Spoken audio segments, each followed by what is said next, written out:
Vande Mataram Vande Mataram. Hello friends, मैं अभी मौर्य आप लोगों का स्वागत करता हूं अपने इस YouTube फैमिली में। आज ये हम लोगों की सेकंड क्लास है। ये कौन सी क्लास है यार? ये हमारी सेकंड क्लास है। राष्ट्रपति चैप्टर जो मैंने इससे पहले पढ़ाया उसमें का ये हमारा सेकंड पार्ट है। अगर आप लोगों ने उस वीडियो को नहीं देखा या उस क्लास को अगर आप लोगों ने नहीं अटेंड किया है तो मेरी प्लीज रिक्वेस्ट है आपसे, आप पहले उस क्लास को अटेंड कीजिए, उसके बाद इस क्लास को देखेंगे तो आपको ज्यादा समझ में आएगा। और अगर आप लोगों ने अनुच्छेदों की क्लास नहीं अटेंड की तो उसका भी लिंक नीचे डिस्क्रिप्शन में है, आप लोग वहां से जाकर के सारी चीजें देख सकते हैं। आप अगर उस वीडियो को देखेंगे यार तो उससे हेल्प मिलेगी इस क्लास को समझने में, उससे हेल्प मिलेगी इस क्लास को समझने में, क्योंकि उसी का डिटेल है। मैं यहाँ पे क्या कर रहा हूँ, पढ़ा रहा हूँ। ये सारे अनुच्छेदों का वर्णन मैंने, ये अनुच्छेद जो मैं यहाँ पढ़ाने जा रहा हूँ, अनुच्छेद 53 राष्ट्रपति जी की कार्य एवं शक्तियां, ये अनुच्छेद वगैरह सारे मैं वहां पे पढ़ा चुका हूँ। केवल उसी का डिटेल में है, मैं उसका अध्ययन यहाँ पे करवा रहा हूँ। तो इसीलिए प्लीज आप उस वीडियो को वहां पे जाकर के देखें एंड क्या करें यार, उसको समझने का प्रयास करें। तो उसी बेसिक पे इन सारी चीजों को मैं यहाँ पे क्या करूंगा, बताऊंगा यार। तो ये हमारी सेकंड क्लास है राष्ट्रपति चैप्टर की। राष्ट्रपति चैप्टर पहले आप लोगों ने देखा है, तो उसी के कार्य एवं शक्तियों का अध्ययन आज हम यहाँ पे करने का प्रयास करेंगे। यानी राष्ट्रपति के क्या कार्य होते हैं और क्या शक्तियां होती हैं, उसी को हम लोग यहाँ पे आज पढ़ने का प्रयास करेंगे। उससे पहले हम कुछ बेसिक बातें जान लेते हैं। बेसिक क्या जान लेते हैं कि ये अनुच्छेद 53 के अंतर्गत आता है। यानी राष्ट्रपति की जो कार्य है और जो शक्तियां हैं संविधान में अगर इनकी बात कही गई है तो आप लोग अनुच्छेद 53 को देखेंगे, अनुच्छेद 53 को देखेंगे, ठीक है। उसमें राष्ट्रपति जी के कार्य और शक्तियों का वर्णन किया गया है या प्रावधान किया गया है, ठीक है। तो यहाँ पे हम पहले ये देखते हैं कि जो राष्ट्रपति हमारे होते हैं वो कार्यपालिका के सबसे हेड होते हैं। क्या होते हैं? हेड होते हैं यार कार्यपालिका के। केंद्र में जो कार्यपालिका होती है उसके हमारे हेड कौन होते हैं यार? राष्ट्रपति जी होते हैं। इनकी जो कार्य एवं शक्तियां हैं, ये कार्य तो अपना करते हैं लेकिन ये कुछ कार्य स्वयं करते हैं और कुछ कार्य अपने अधीनस्थों के माध्यम से क्या करते हैं, करवाते हैं। पहली बात तो ज्यादातर जो कार्य होता है वो ये स्वयं नहीं करते, अपने अधीनस्थों के माध्यम से ही अपना कार्य करवाते हैं। जैसे कि जो हमारी मंत्री परिषद होती है, मंत्री परिषद जिसके हेड हमारे कौन होते हैं? प्रधानमंत्री जी होते हैं। कौन होते हैं? प्रधानमंत्री जी होते हैं। तो इनका सारा काम जो होता है वो प्रधानमंत्री करते हैं। कौन करते हैं? प्रधानमंत्री करते हैं। वो आप लोग बखूबी जानते हैं, ठीक है, वो आप लोग बखूबी जानते हैं। फिलहाल जब हम लोग कार्यपालिका, मंत्री परिषद एंड संसद वगैरह जो भी हमारे टॉपिक हैं, जो भी हमारे चैप्टर हैं, इनको जब मैं आगे पढ़ाऊंगा तो वो सारी चीजें आप लोगों की कवर हो जाएगी, ठीक है। तो उसकी टेंशन नहीं लेनी है। फिलहाल जो मैं यहाँ पे पढ़ा रहा हूँ, अगर इसको आप धीरे धीरे बेसिकली पढ़ते चलोगे तो बहुत आसानी होगी आप लोगों को। एग्जाम में आप बहुत ही कंफर्टेबल महसूस करोगे, ठीक है, बहुत ही कंफर्टेबल महसूस करोगे। तो इसी वजह से जितना पढ़ा रहा हूं कम से कम इसका आप रिवीजन करते जाओ, एक बार रिवीजन करते जाओ, क्योंकि यार रिवीजन नहीं करोगे तो पढ़ने का कोई मतलब नहीं निकलेगा, ठीक है, पढ़ने का कोई मतलब नहीं निकलेगा। तो रिवीजन बनता है यार, एक बार में किसी को कोई चीज नहीं आती। देखते हैं, फिलहाल वो बात की बात है, अपना टॉपिक देखते हैं, राष्ट्रपति की शक्तियां। क्या देखते हैं? राष्ट्रपति की शक्तियां। अभी मैंने बताया कि ये जो अपना कार्य करते हैं वो अपना कार्य अपने अधीनस्थों के माध्यम से करते हैं। फॉर एग्जाम्पल जो हमारा मंत्री परिषद होता है, उसी मंत्री परिषद के हेड जो हमारे होते हैं प्रधानमंत्री जी होते हैं।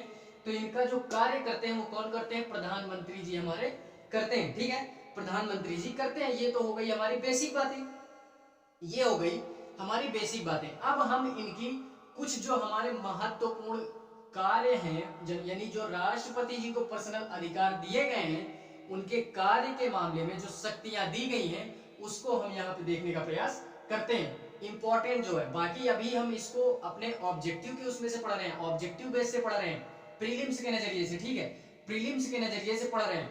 बाकी जब एक बार मैं फिर से ये एम लक्ष्मीकांत सर की बुक पढ़ाऊंगा उसको मेंस के नजरिए से हम लोग पढ़ेंगे। किसके नजरिए से? मेंस हमारा क्वालिफाई कराएगा। ठीक है, अभी हम लोग केवल प्रीलिम्स क्वालिफाई करने के लिए पढ़ रहे हैं, केवल जो हमारी फैक्चुअल चीजें हैं टिक लगाओ केवल। ठीक है, बस, तो ज्यादा वो नहीं, बाकी इससे ज्यादा और डीप में हम लोग मेंस के बारे में पढ़ेंगे। फिलहाल में ये क्वेश्चन कि ये इनकी जो कार्य एवं शक्तियां ये स्वयं करते हैं या अपने अधीनस्थों के माध्यम से करते हैं, तो ये क्वेश्चन यार पिछले कुछ साल पहले बीपीएससी का एग्जाम हुआ था, बिहार में बीपीएससी का एग्जाम हुआ था, उसमें यार ये क्वेश्चन पूछा गया था। उसमें ये क्वेश्चन पूछा गया था कि किस अनुच्छेद के माध्यम में लिया गया है एंड क्या किया गया है कि ये अपनी शक्तियों का प्रयोग स्वयं करते हैं या क्या करते हैं, अपने अधीनस्थों द्वारा करते हैं। ठीक है, तो ये क्वेश्चन 2017 में, आई थिंक 2017 में पूछा गया सवाल था। ठीक है, तो आप लोग ये भी याद रखें किस अनुच्छेद के माध्यम से दिया गया है। इनकी हमारी जो पहली शक्ति आती है, पहली शक्ति कार्यपालिका संबंधी शक्ति। ठीक है, कार्यपालिका संबंधी शक्ति, अभी हम इनके सब के बारे में डिटेल से पढ़ेंगे। पहले बता रहा हूं इनकी कौन कौन सी शक्तियां होती हैं। महत्वपूर्ण शक्तियों का अध्ययन हम लोग यहाँ पे करेंगे, जिससे हमारा क्वेश्चन बनता है, जिससे हमारा क्वेश्चन बनता है। ठीक है, उसको हम यहाँ पे पढ़ने का प्रयास करेंगे।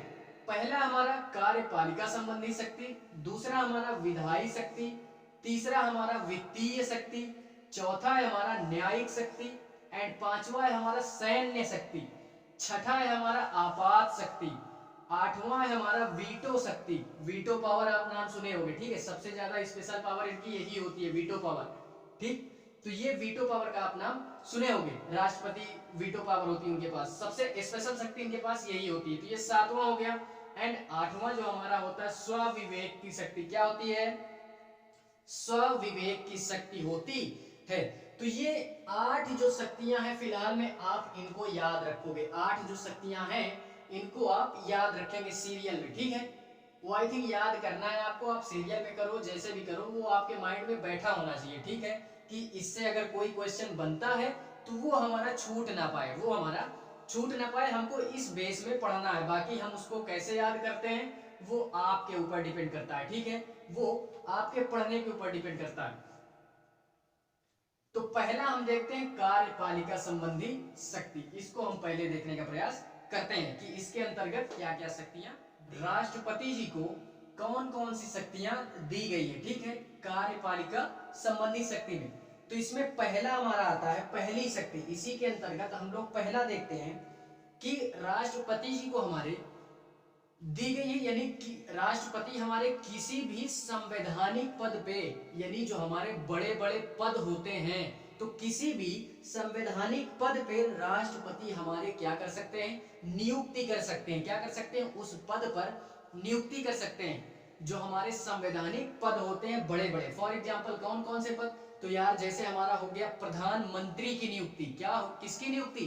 प्रधानमंत्री की नियुक्ति। उसी प्रधानमंत्री के माध्यम से मंत्री परिषद की नियुक्ति, मंत्री परिषद की नियुक्ति के बाद जजों की नियुक्ति, जो हमारे सुप्रीम कोर्ट और हाई कोर्ट के जज होते हैं, वरिष्ठ न्यायाधीश जो होते हैं, उनकी नियुक्ति कौन करता है? राष्ट्रपति जी करते हैं। ठीक है, कैग की नियुक्ति, कैग जो हमारा होता है, सीएजी कैग, रिपोर्ट वगैरह जो बनाता है, ठीक है, इसको भी हम पढ़ेंगे। ठीक है, तो इसकी नियुक्ति हम राष्ट्रपति जी करते हैं। ठीक है, इन सारे बड़े बड़े पदों की नियुक्ति कौन करता है? राष्ट्रपति जी हमारे करते हैं। चुनाव आयोग, ये चुनाव आयोग का जो आयुक्त होता है उसकी नियुक्ति, राज्यपाल की नियुक्ति, राज्यपाल, एक जो हमारा राज्य में जो हमारे राज्यपाल होते हैं, उस राज्यपाल की नियुक्ति भी कौन करता है? हमारे राष्ट्रपति जी करते हैं। तो प्रधानमंत्री की नियुक्ति, मंत्री परिषद, वित्त आयोग का और कैग और जजों की नियुक्ति जो हमारी होती है वो हमारे कौन करते हैं? राष्ट्रपति जी करते हैं। तो ये हमारी पहली शक्ति हो गई कार्यपालिका संबंधी शक्ति में पहली शक्ति। आप लोग इसको याद रखेंगे कि किसी भी संवैधानिक पद पे राष्ट्रपति जी क्या कर सकते हैं, मतलब उनका गठन कर सकते हैं या उस पद पे क्या कर सकते हैं, इनको बिठाने की अधिकार जो दिया गया है, जो शक्ति दी गई है, वो राष्ट्रपति जी को दी गई है कार्यपालिका संबंधी शक्ति में।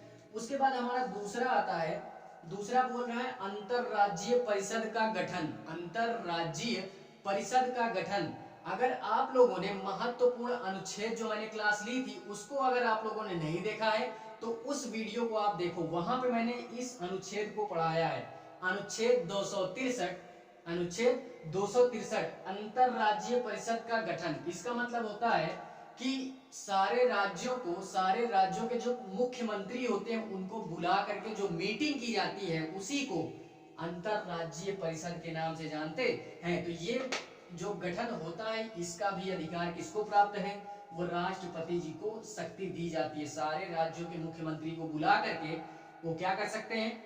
उनका बुला करके उनको मतलब बुला करके गठन कर सकते हैं, या उनको बुला करके जो मीटिंग होती है वो चाहे उसमें जो करें, ठीक है। तो बुलाने की शक्ति किसको प्राप्त है? राष्ट्रपति जी को प्राप्त है। अनुच्छेद 263 के तहत, अनुच्छेद 263 के तहत ये अनुच्छेद भी आप याद रखोगे, ये अनुच्छेद भी आप याद रखोगे।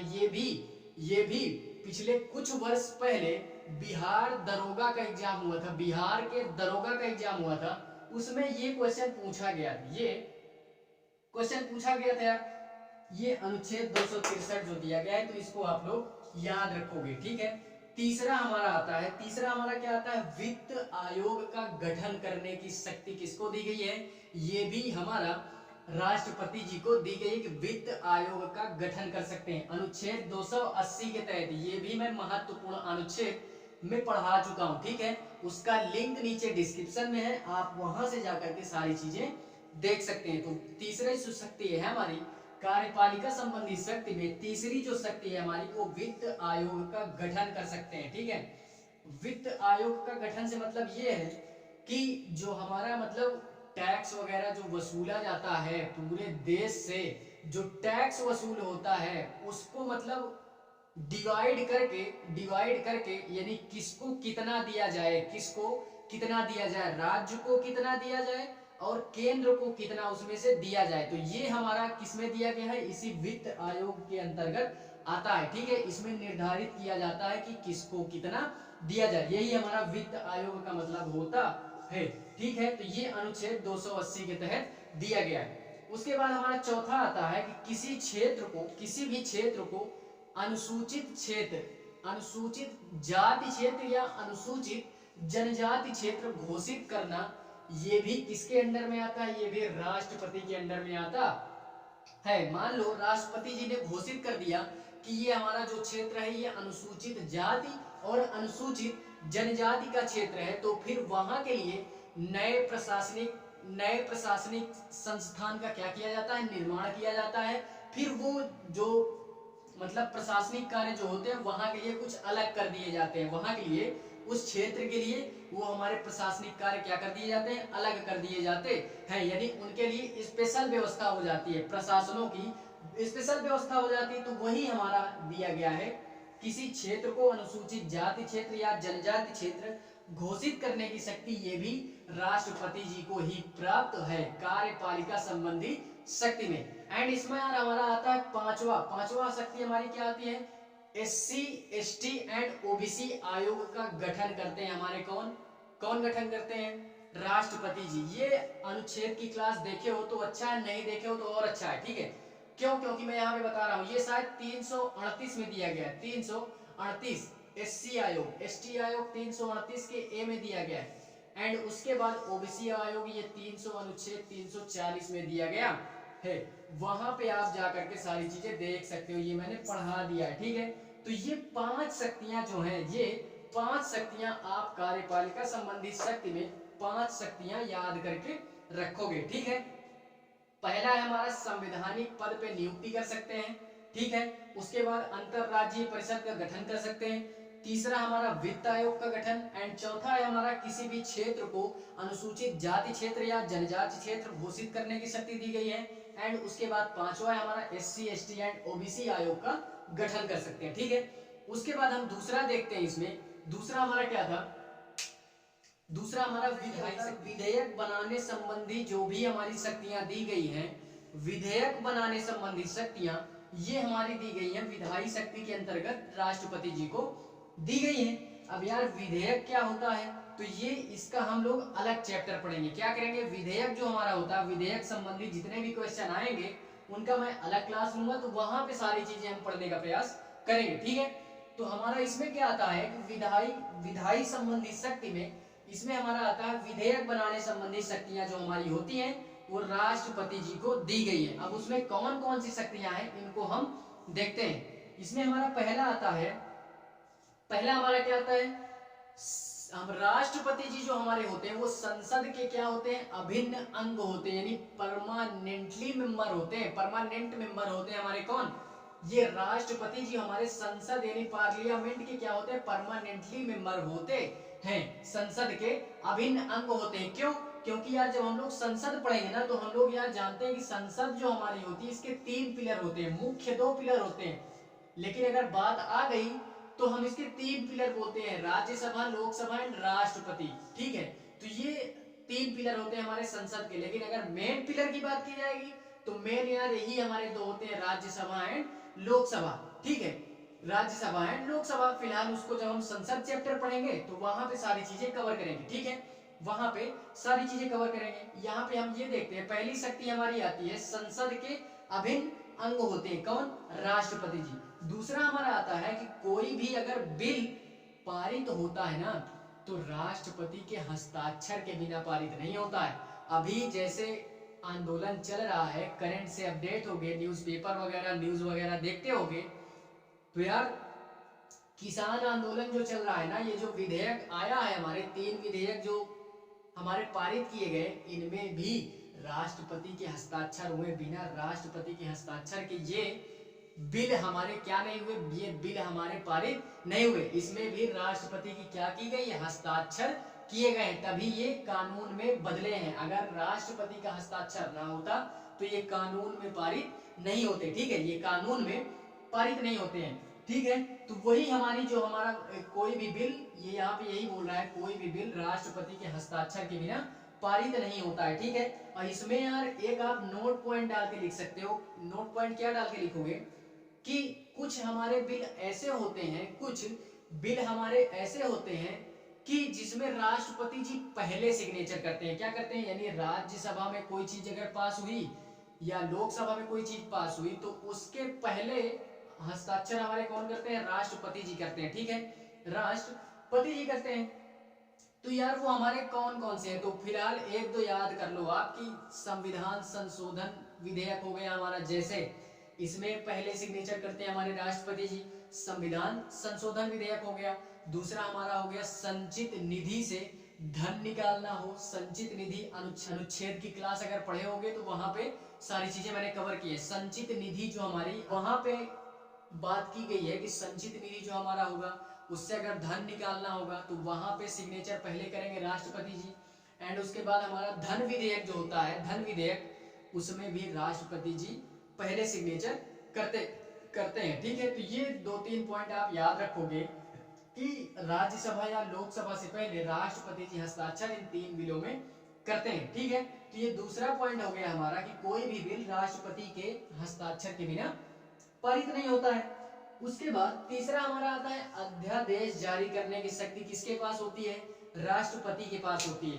अध्यादेश जारी करने की शक्ति जो होती है वो राष्ट्रपति के पास होती है। अध्यादेश मतलब क्या होता है यार, अध्यादेश वो होता है कि मान लो संसद की बैठक नहीं चल रही है, संसद हमारी स्थगित चल रही है, संसद का हमारे सत्र नहीं चल रहा है और कोई भी हमको कानून बनाना बहुत जरूरी है, कोई कानून पारित करना बहुत जरूरी है और संसद हमारी बैठक नहीं है, संसद की बैठक नहीं हो रही है, तो राष्ट्रपति जी अकेले ही उस बार बिल को पारित कर देते हैं हस्ताक्षर करके। ठीक है, अकेले ही उस बिल को पारित कर देते हैं हस्ताक्षर करके। तो वो यही बोल रहा है यार, ये अनुच्छेद 123 के अंतर्गत आता है। फिलहाल मैंने वहां पे पढ़ाया है तो वहां पे जाकर के आप सारी चीजें देख सकते हो। ठीक है, तो अध्यादेश जारी करने की शक्ति वो किसको दी गई है, राष्ट्रपति जी को दी गई है कि अगर आपातकाल में कुछ भी हमारा माहौल बनता है, कोई भी हमारा माहौल बनता है यार, वहां पे अगर एकदम इम्पोर्टेंट हो जाता है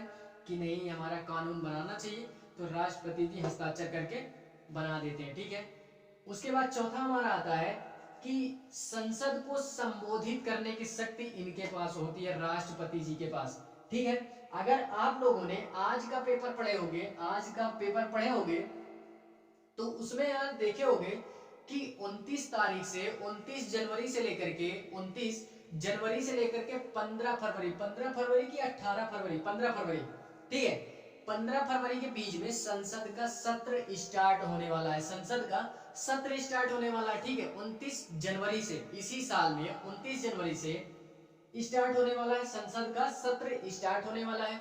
तो उसमें जो हमारा सत्र को संबोधित करेंगे, यानी जो शुरुआत होगी, उस सत्र की जो शुरुआत होगी संसद में, उसको हमारा संबोधित कौन करेगा? वो हमारे राष्ट्रपति जी करेंगे। कौन करेंगे? राष्ट्रपति जी करेंगे।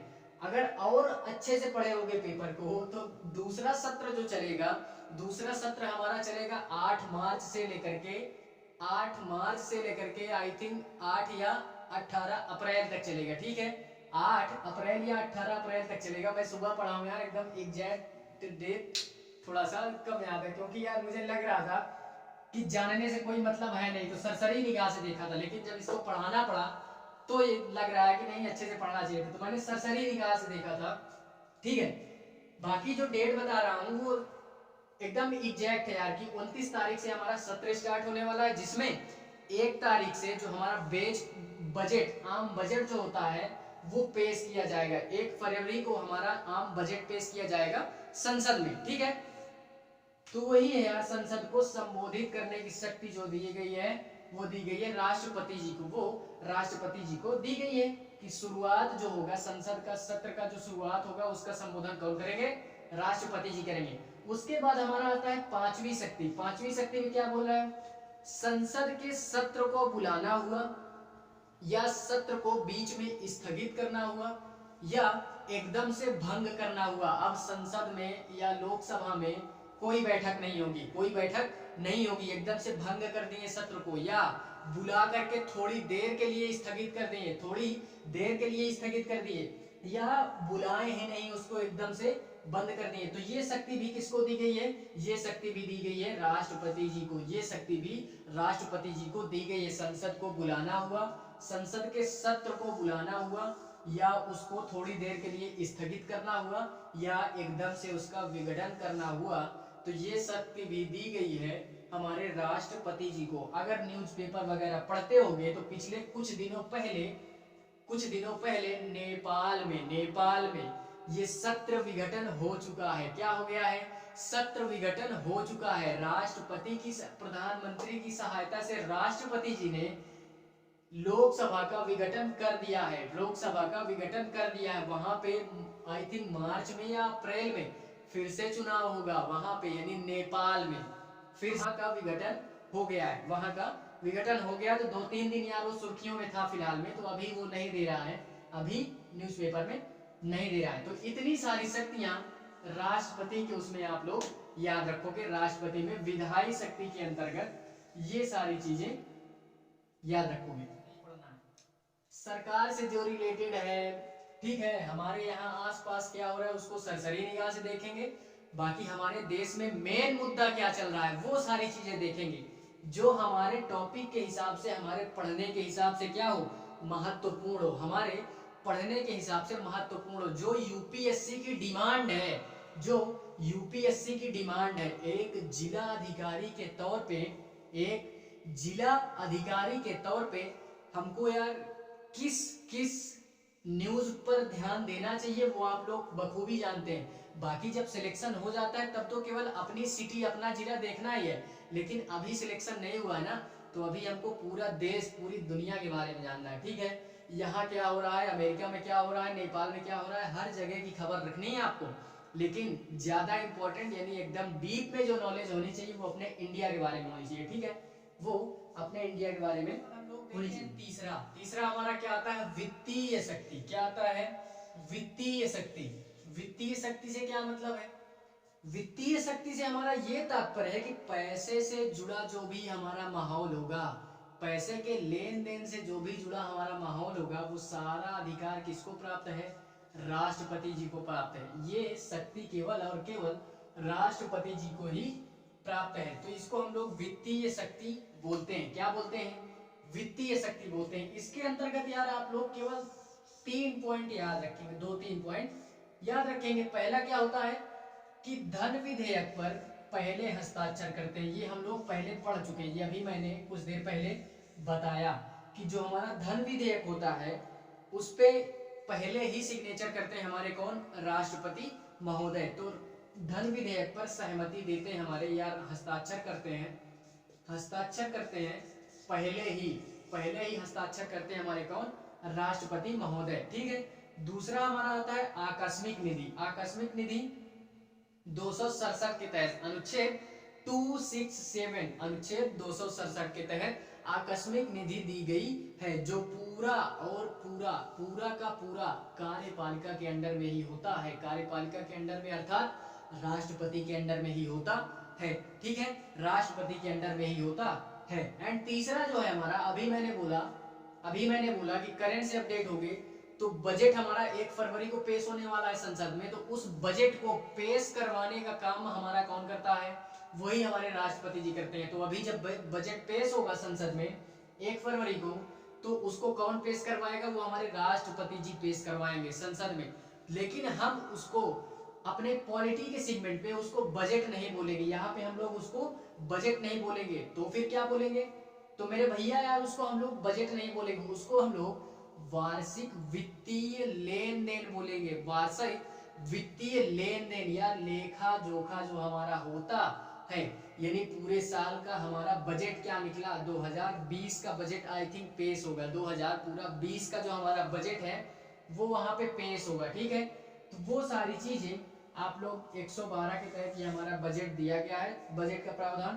तो वार्षिक वित्तीय लेन देन वर्ड हम लोग यूज करेंगे, वार्षिक वित्तीय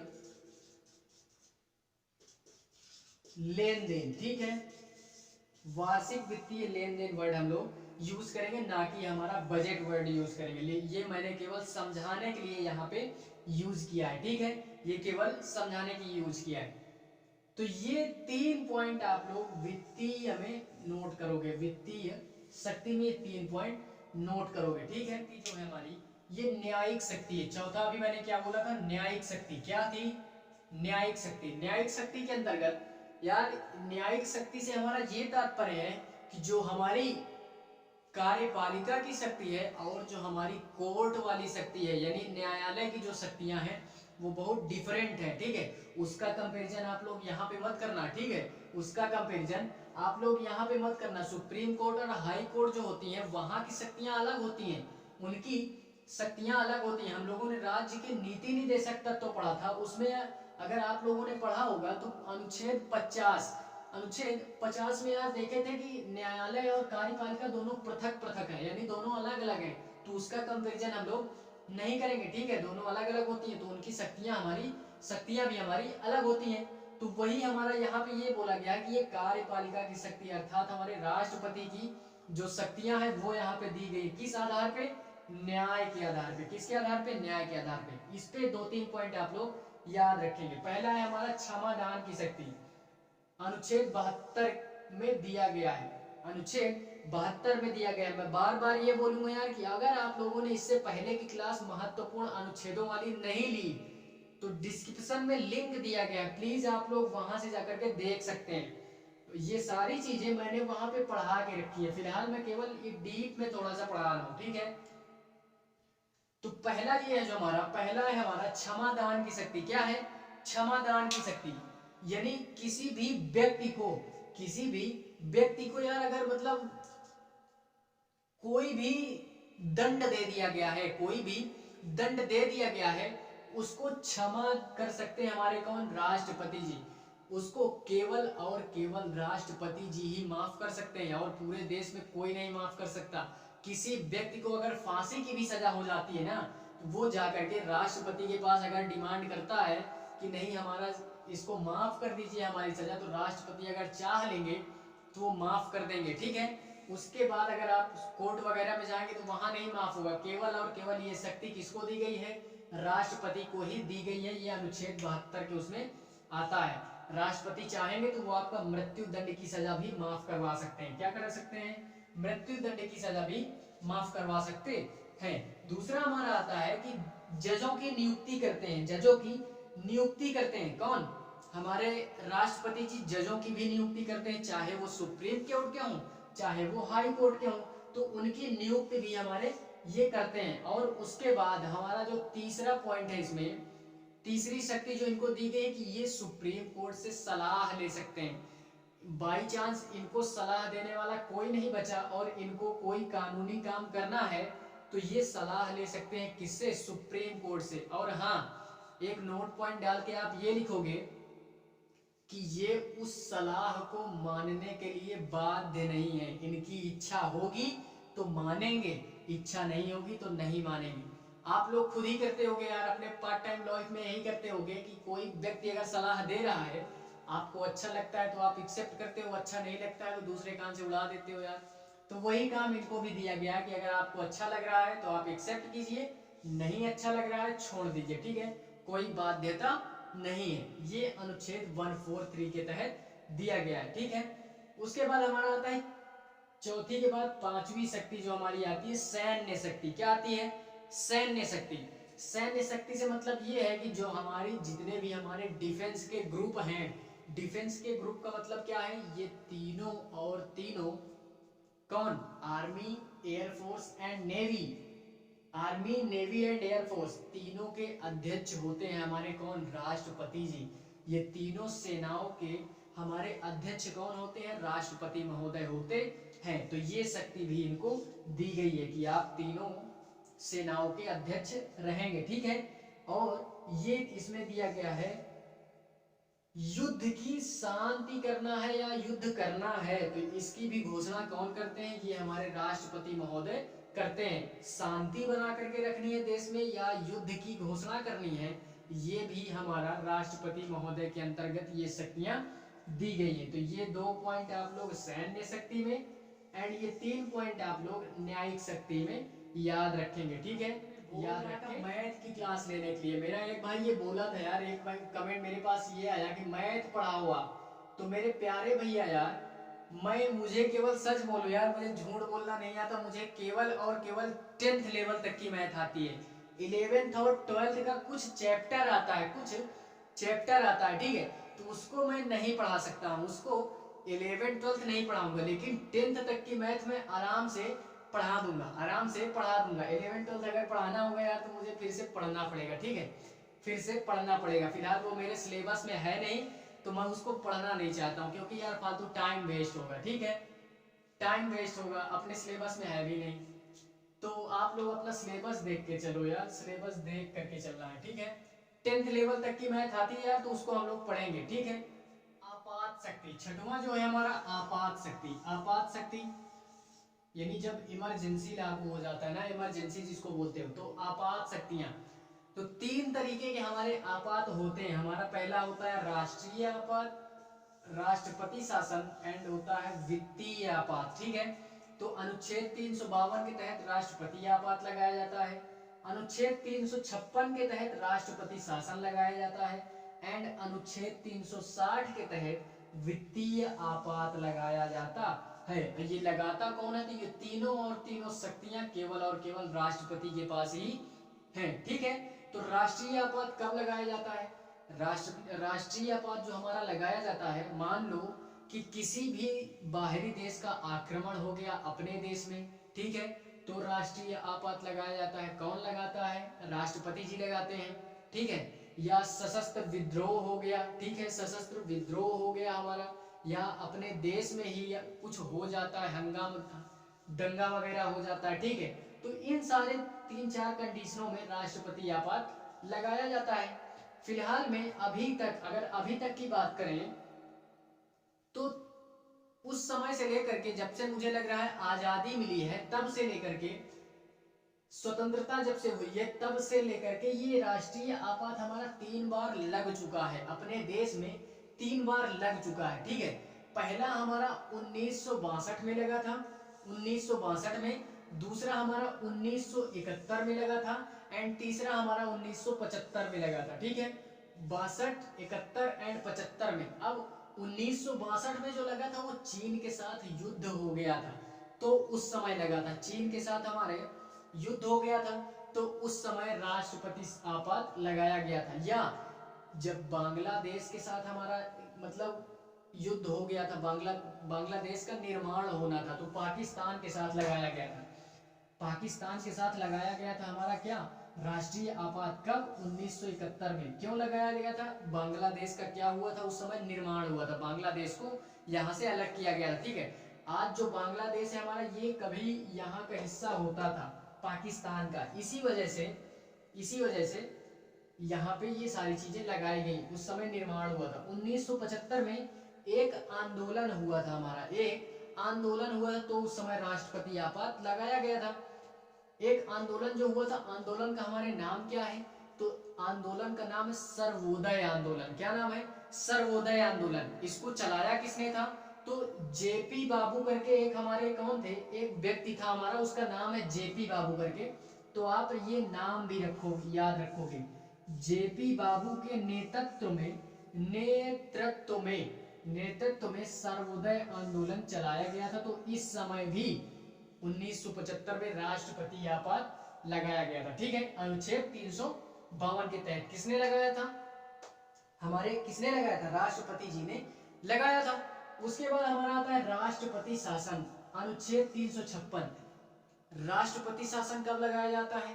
राष्ट्रपति शासन राज्यों में लगाया जाता है, जो अक्सर लगता रहता है। ठीक है, देखते होगे जब राज्यों की कंडीशन खराब हो जाती है या राज्यों में असंवैधानिक कार्य होने लगते हैं, तो राष्ट्रपति शासन लगा देते हैं। इसको हम फिलहाल में एक नाम से और जानते हैं, क्या? राज्यपाल शासन। ये राज्यों में लगाया जाता है हमारे, कौन? राष्ट्रपति शासन हमारा राज्यों में लगता है। ठीक है, तो इसको हम लोग राज्यपाल शासन के नाम से भी जानते हैं। उसके बाद हमारा आता है अनुच्छेद 360, वित्तीय आपात। वित्तीय आपात क्या आता है?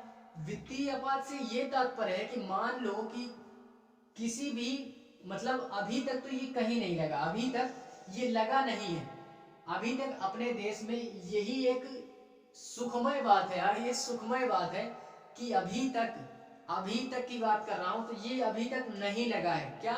वित्तीय आपात नहीं लगा। ये लगाया कब जाता है? तो जब किसी भी देश की फाइनेंशियल कंडीशन खराब हो जाती है, जब पैसे से जुड़ा माहौल हमारा नहीं बच पाता, तो वित्तीय आपात लगाया जाता है देश में।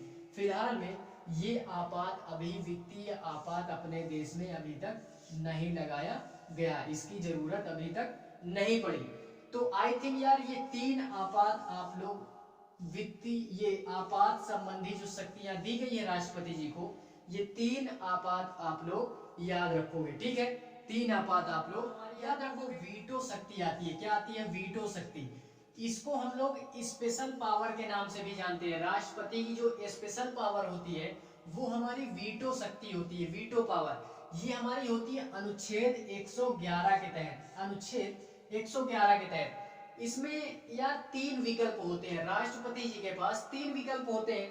कोई भी बिल अगर पारित करना होता है तो राष्ट्रपति जी के पास 3 विकल्प होते हैं। इस वीटो शक्ति के अंतर्गत 3 विकल्प होते हैं। पहला विकल्प क्या होता है?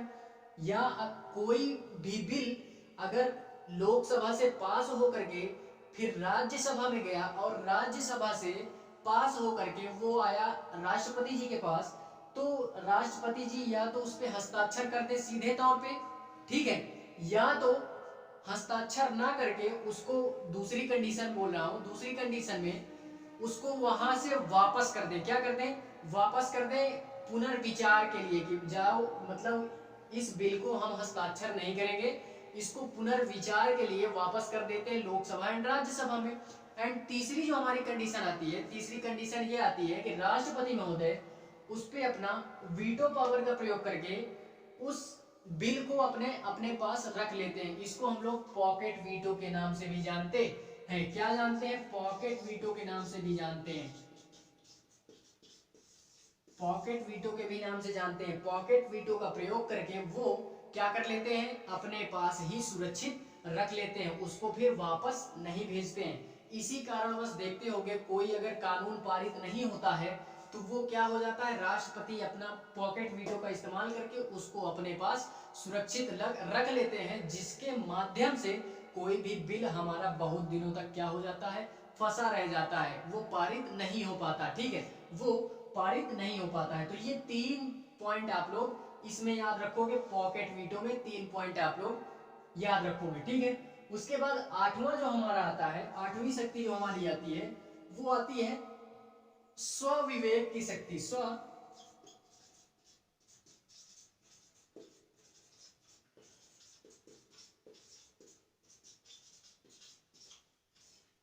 स्वविवेक की शक्ति आती है। स्वविवेक से क्या तात्पर्य है? स्वविवेक से ये तात्पर्य है यार कि जब मतलब मान लो आप कि कुछ भी हमारा कंडीशन हुई, राष्ट्रपति उसमें अपना विचार नहीं दे पा रहे हैं या उनके पास विचार देने के लिए कोई नहीं बचा है, कानूनी सलाह देने के लिए कोई नहीं बचा है, तो उस कंडीशन में राष्ट्रपति महोदय हमारा अपने हिसाब से कार्य करते हैं, अपने विवेक का इस्तेमाल करके कार्य करते हैं। ठीक है, उनको उस समय सलाह देने वाला कोई नहीं बचता है। ठीक है, कोई नहीं बचता है। फिलहाल में अगर अनुच्छेद चैप्टर देखे होंगे तो ये सारी चीजें वहां पे मैंने बताई है, ठीक है। तो ये सारी चीजें, ये आठों पावर जो मैंने बताए, ये आप लोग याद रखोगे, ये आठों पावर याद रखोगे। इंपॉर्टेंट है यार, ये इंपॉर्टेंट है। इतनी सारी चीजें तो फिलहाल में जानो ही जानो, इतनी सारी चीजें जानो ही जानो। ठीक है, यहाँ पे एक पॉइंट और लिखो। आई होप यार इस वीडियो में जो भी मैंने बताया, इस क्लास में पढ़ने में आपको मजा आया होगा। अगर जानकारी अच्छी लगी तो प्लीज लाइक करें, कमेंट करें एंड शेयर करें। और प्लीज अगर जानकारी मेरी बताई हुई समझ में आई है तो प्लीज चैनल को सब्सक्राइब करें। इसी तरह की इंटरेस्टिंग चीजें मैं बताता रहूंगा यार। और हाँ, अपने दोस्तों तक इस नॉलेज को शेयर करें, आज के लिए बस इतना ही, मिलते हैं।